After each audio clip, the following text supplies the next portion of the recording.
It's called Loans for Limbs. Christopher's neck was bruised where they'd held him down while forcibly removing his arms and legs. He'd fought them hard, but it had been pointless. Here he was, dumped by the side of the road in an old damp car seat, helpless and homeless. Tears were rolling down his face and he could do nothing about them. How could it have come to this? Less than a year ago, he'd taken an affordable loan from a company that owned massive driverless trucks. He'd replaced his arms and legs with prosthetics to become a highly paid and highly sought-after new breed trucker with enough strength to load and unload the huge cargoes. Now look at him, useless, slumped on a dirty seat in the gutter with a small begging bowl the bailiffs had graciously left in front of him. A group of people approached and his hopes rose. As they got close, he called out, "Please, help me." One of the women strolled across and stood over him. What happened? "Couldn't keep up the payments," he said. "Will you help?" He jutted his chin towards the bowl. Her husband joined her. "You didn't think about this when you put the rest of us out of work, did you?" "Kenneth, no, it has to be said. I didn't care for his type then, and I most certainly don't care for them now." He spun the seat around with the tip of his foot and left Christopher facing the wall. "Come on, let's get out of here." So, it had come to this. At first it had been great. The wages were high and the loan repayments comparatively low. The envy of former co-workers was sweet, and the job was a doddle. He'd spent days on end sitting in his cab as it drove itself from one end of the country to the other.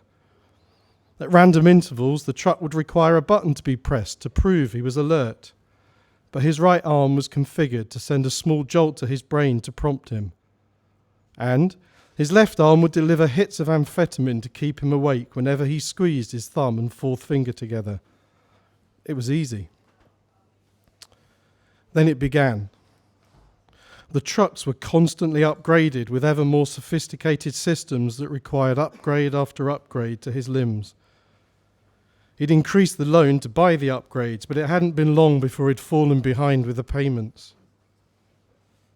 He stared at the wall, wishing he could punch it. A stray dog with a human skull in its mouth stood nearby, watching.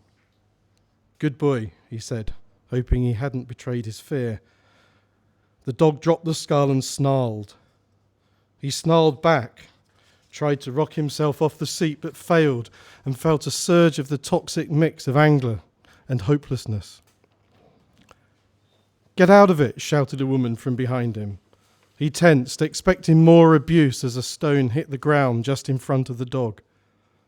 "Hi," she said over his shoulder. "Piss off," he shouted. "We can help. Get lost."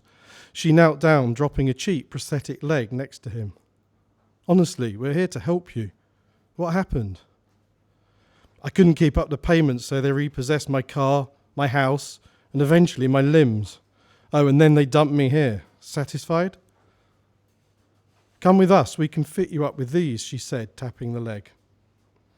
"I told you, I've zero cash. Absolutely zero. Nothing." Two men lifted the seat with Christopher still in it and strolled towards a white van parked on the other side of the street. "Oi, what do you think you're doing?" he shouted. She talked as she walked alongside. "We're a charity. We rescue the victims of these disgusting corporations. It's what we do." "Yeah? Forgive me if I don't believe you." As they lifted him into the back of the van, he recognized the arms and legs on the floor. "Hey, they're mine," he shouted. "Shush," she said. "I know. They're unique, so once repossessed, they have no commercial value. They throw them away, and at night, we sneak in and steal them back." He lifted his head to look her in the eyes. She laughed.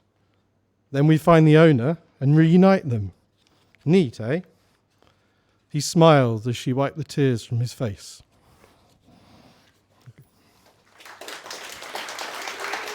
Thank you.